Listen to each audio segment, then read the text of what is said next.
Hi, and welcome to the Transformational Soul Talks. My name is Rochelle, and I have a question. If you ever believe that perhaps your life is guided by a higher power, or perhaps everything is divinely timed, and what about, things happening as they should, or perhaps your greater purpose in life is to be in service to others? If any of these resonate with you today, then this episode is definitely for you. So my guest today believes that their life is orchestrated and themselves by a higher power, whose hand in their life has produced nothing short of miraculous events, divinely timed and in service to others. Humble beginnings as a grocery cart gal led my guest to a 25-year career as a grocery chain meat wrapper, and then thrust her into kitchens where she quickly learned how to stand shoulder to shoulder in a male-dominated world of culinary arts. It was in the role of chef and executive chef for recovery centers that my guest today felt God led her to the fulfillment of her life's purpose and calling. And when that ended, she once again turned her hands up to the sky and said, "Show me." Love of foodie spices was shown to her in yet another case of divine timing and guidance. The twice retired Sunshine Chef is happily cooking up her third career as a sought-after cooking show personality. Her knack for food styling photography has become the special sauce that is her YouTube channel. My guest today, a warm welcome to Chef Jill Sullivan. Welcome, Jill. Hi, thanks, Rochelle. Nice to be here. Yeah, so I love the bio. I love the intro. Everything is divinely guided. And I think so many of us feel that way. I know myself, I do. And if anybody who's listening feels that their life is divinely guided, things don't happen just by chance. Everything is orchestrated the way it's supposed to be. And we are, I believe. And I had this conversation with a wonderful person yesterday about being in service to others. So you started this long journey. You now have your own YouTube channel. You're cooking still in that same kind of feel. I was thrust into retirement. I suddenly had a shift, and Mm. it was a quiet time. It still is a quiet time where God has given me the time to reflect on what, I want to do now. And I was thinking back to when I was a child. Um, we're always trying to do what our parents want us to do, Mm. what our teachers want us to do. And we're always trying to find our way, and I've never really had the time until I was thrust into retirement to sit in my stillness and ponder what I really want to do. And God has been showing me different revelations just by the stillness that I have had. Um, it's I forgot what question that you asked me. I don't want to. No, that's totally fine. I just asked sort of how this was guiding your life. You've gone from one career to another career. I mean, when you first started your as a grocery cart girl, do you feel that was divinely timed? Do you feel that that gave you the stepping stones to where you are now? Yeah. Yes. Um, well, when I was in high school, I went into the grocery store, Safeway, and this is how my whole career started. And I was a courtesy clerk for a year and a half and then promoted to meat wrapper. And I retired from that job, and I had that job for 25 years. Okay. So talk about divine revelation. And it was a job that it paid really good, medical benefits. And nowadays you don't get that, right? You No, don't get medical, you don't get dental. anything hardly. No. And so I was really blessed with that job. But, you know, when I was told that I should quit that job, you get a higher calling. Things Yes. come in, things come in chapters in your life. And If you choose to listen, though, I think if you choose to listen, that's a big point I yeah. just want to make out, because I know that we have free will, and that when you do choose to Mhm. listen and you make that choice, that's your choice, that's your free will. But if you don't choose to listen, then you go down a different path. You ultimately will be pushed back onto that path again, but you kind of have to take the rocky road to get back to the main path again. So, for anybody who's listening, Yeah. it's whether you choose, right, to listen. Right. But you Well, did. yeah. And shoot, I wanted, after 25 years, I was pretty finished with that job, and I knew, and that was in California, Hmm. and I knew I wanted a better life. Things were getting, you know, I don't know, just things were out of hand in California. The taxes were, all these things that you don't really Yes. want. And I wanted a better life for my son, he was in 8th grade at the time. And um, I always, I always say that God put a bone spur in my foot, because I dealt with that for 2 years before I retired. Because of that bone spur, I wasn't able to, how they Mm. have you pick it at the grocery store and trying to get more money. What's that called? Picketing. Anyway, Yeah. yeah. Picketing. Yeah. So anyway, I wasn't able to do that because I had a bone spur. And so I never did that. And then I got my bone spur removed, which led me out of that job, Ah. because after the strike, I never went back. Um, and before that time, I had gone home many times crying, thinking, God, get me out of this situation that I'm in. I Hmm. had to drive an hour each way to work. They changed my hours. I was working 6 to 3s, and if you have kids, if they Yeah. change your hours to 11 to 8s, which they did to me, Hmm. it made it really hard. An hour back, an hour, and then I just get home and go to bed, and so I would get home and just cry every night. God, how do I get out of this situation?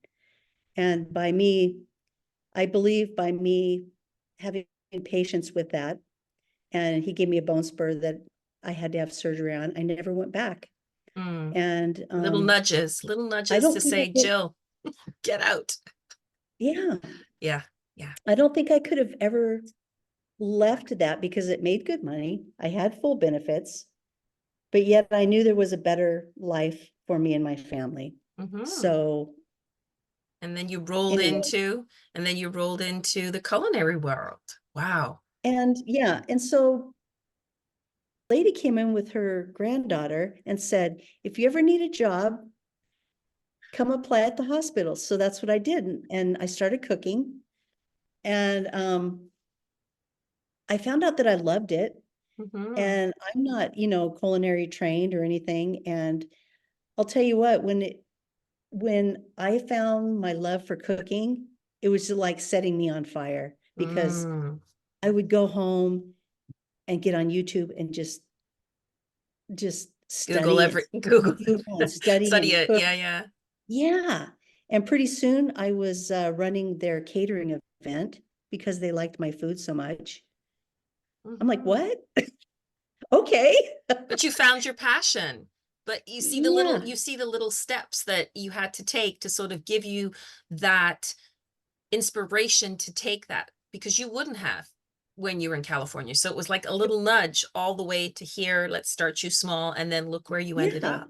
I get a phone call from a good friend of mine, Carrie, and she said, we're looking for a breakfast chef at the Johnson Mill Bed and Breakfast in Midway. Are you interested? And then that still small spirit said, do it. And so I did. And it, it was the best experience of my life. I loved it. And that business closed. And on the very last day, another friend came in to kind of like celebrate the ending of that business. And she said, what are you going to do now? And I said, I don't know. And she said, I have somebody at the recovery center over here in Midway. You should, they're looking for a cook. So I applied, and that's kind of how I went up in the ranks. I started as a Hmm. cook, and then I showed them what I could do. And then pretty soon I was the exec chef, running several different recovery centers in Utah. I have probably worked at about Mhm. 5 different recovery centers, and 2 of those I was the exec chef. So, God led me there because in serving those people, I found my true calling, Mm. and In service to others, right from what the a beginning. life. Yeah, in service to others, and that I think is something that is Mhm. so important. If you listen, if you quiet the mind, you pay attention to the messages that are coming through, then, yes, absolutely. It's incredible. So, that's great. I mean, so many things and little nuggets of information for people who are listening, because everybody's in a different place in their life. And sometimes they get confused because people look for validation in other people. They look for, oh, well, I'm not sure. Should I do this? Oh, my friend says I shouldn't do it, or my parents say I shouldn't do it, or my husband says I shouldn't do it, or my boyfriend says I should do it. So the thing is, I was like to say, screw all of that.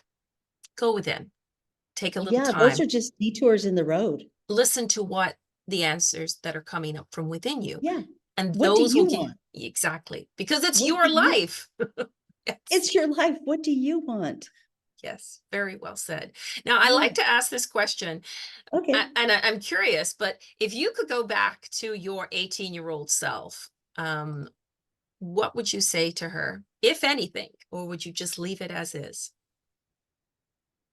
I would, I thought about that question, and I would probably leave it as is because even from a young age, I knew that God had a greater purpose for me, Hmm.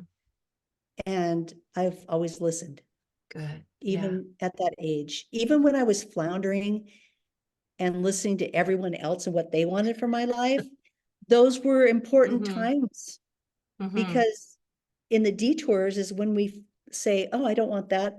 I really don't want that. Let's Yes. do this." Yeah. So it led me to, and Where it you leads are today. everyone Yes.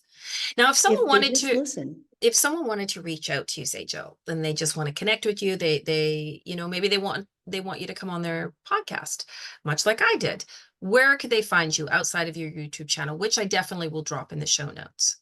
Oh, thank you. I just want to interject that Hmm. I just retired and am now really working on my YouTube channel. It was kind of just there before, but they Yes. can find me on LinkedIn. I'm always on LinkedIn, um, Facebook, Instagram.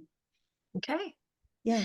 Now, as we start to wrap up, I just want to ask, because I love asking this question, if there was something that you could share with our audience, something, whether it's a phrase, a saying, or just a piece of advice or guidance, what would it be and why? Happiness is not found in the world. It's found within you. That's look within and listen to that small voice. That is very beautiful. I think that is so important. Happiness is within. And so many people don't. They look outside of themselves to give them that validation. They look outside of themselves to find the happiness. And I always tell my children, it's not out there. You can keep looking for the next 20 years. It's not out there. It's in here. It's not. It's in It here. is. And it's a work in progress. You're always going to be working on it right up until you cross over. It's always because you are the most happy. You are the most important person, and you want to be the happiest with you, right? Yeah. Yeah. And look where it met. I mean, I reached out to you Yes, you did. and I I was drawn to your persona and because you're you Yes, and because you seem to be real and vulnerable and just being you. And so that's what draws people to us too, is the real you, not somebody that you want to be or think you could be. It's the real you. So find out who that is and do it. beautifully Because said. Wow. That's great advice. So, for anybody who's listening to this, Jill has got some amazing words of wisdom. Be yourself, be happy. Your happiness starts with inside of you. And it's important to understand that all those masks that people wear, they're not. Take them off, just be you and see who shows up, because the right people will show up in your life. So, yes. wow. Thank you so Yep. much, Jill. Thank you, Rochelle.